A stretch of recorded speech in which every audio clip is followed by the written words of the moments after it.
மரியம் அலைஹிஸ்ஸலாம் அவர்களுக்கு பொறுப்பாளியாக அல்லாஹ் ஜக்கரியா அலைஹிஸ்ஸலாம் அவர்களை ஆக்கியிருந்தான். அவர்கள் இருவருக்குமே இடையே உள்ள உறவு முறை என்ன? இது பற்றி ஏதேனும் ஹதீஸ்களில் சொல்லப்பட்டுள்ளதா என்று கேட்குறீங்க. கேள்வி எண் 2406. நீங்க குறிப்பிடக்கூடிய திருக்குரான் வசனம் 3ஆம் அத்தியாயத்தினுடைய 37ஆம் வசனம். அல்லாஹ் வந்துட்டு கஃபலஹா ஜக்கரியா என்று சொல்கின்றான். அதாவது மரியம் அலைஹிஸ்ஸலாம் அவர்களுக்கு ஜக்கரியா அலைஹிஸ்ஸலாம் அவர்களை பொறுப்பாளியாக அல்லாஹ் ஆக்கினான் என்ற கருத்தில் அல்லாஹ் குறிப்பிடுகின்றான். ஆனால் இருவருக்குமே இடையேயான அந்த உறவு முறை வந்து திருக்குறான்லையும் சொல்லப்படலை, ஆதாரப்பூர்வமான நபிமொழிகளிலும் நேரடியான வார்த்தைகள் கொண்டு இல்லை. ஆனால் சிந்திச்சால் விளங்கக்கூடிய வகையில் ஒரு ஹதீஸ் உண்டு. முஸ்லீமில் வரக்கூடிய 259ஆம் இலக்கத்தில் உள்ள ஹதீஸு. இது மேராஜ் விண்ணுலக பயணம் குறித்த வர்ணனை. இந்த ஹதீஸ் வந்து நீண்ட ஒரு ஹதீஸ். நமக்கு வேண்டிய பகுதியை மட்டும் சொல்கிறோம். நபி ஸல்லல்லாஹு அலைஹி வஸல்லம் அவர்களும் ஜிப்ரீல் அலைஹிஸ்ஸலாம் அவர்களும் என்ன செய்கிறாங்கன்னா, ஒவ்வொரு வானமாக கடந்து செல்லும் பொழுது 2ஆம் வானத்தை அடைகிறாங்க.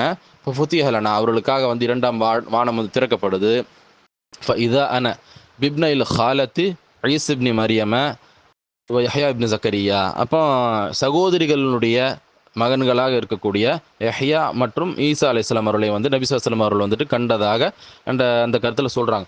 அப்போ இருவர்களுக்குமே இடையான உறவு எப்படி சொல்கிறாங்கனாக்கா, அதாவது சகோதரிகளுடைய 2 சகோதரி இருக்கிறாங்க, அவர்களுடைய மகன்கள்ங்கிறாங்க. யார? ஈசா மற்றும் யஹ்யா. அப்போ என்ன விளங்குதுனாக்கா, ஈசா அலைஹிஸ்ஸலாமுடைய தாய் யார்? மரியம் அலைஹிஸ்ஸலாம்.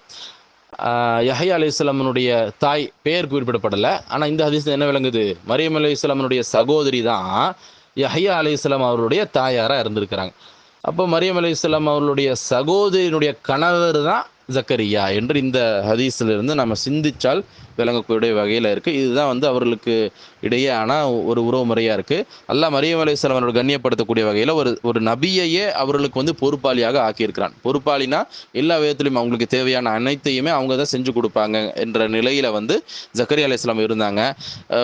உணவு, உடை, என்ன வேணுமோ எல்லாமே, அதுதான் வந்து பொறுப்பாளி அப்படிங்கிறது. அதுலேயும் உணவுண்டு வரும்பொழுது அல்லாஹ் எப்படி வைத்திருந்தான் மரியம் அலைஹிஸ்ஸலாம் அவர்களுக்கு?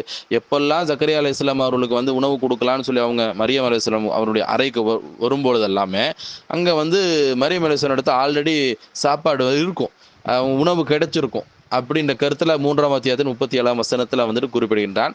உணவினுடைய பொறுப்பை அல்லாஹ்வே என்ன செஞ்சிருக்கிறான், அவர்களுக்காக நேரடியாக எடுத்துக்கொண்டு அவனே வழங்கியிருக்கிறான் என்ற விளங்கக்கூடிய வகையில் கூட கூடுதலான செய்தி 3ஆம் அத்தியாயத்தின் 37ஆம் வசனத்தில் இடம்பெற்றிருக்கு. இதுதான் வந்துட்டு கூடுதல் தகவல்.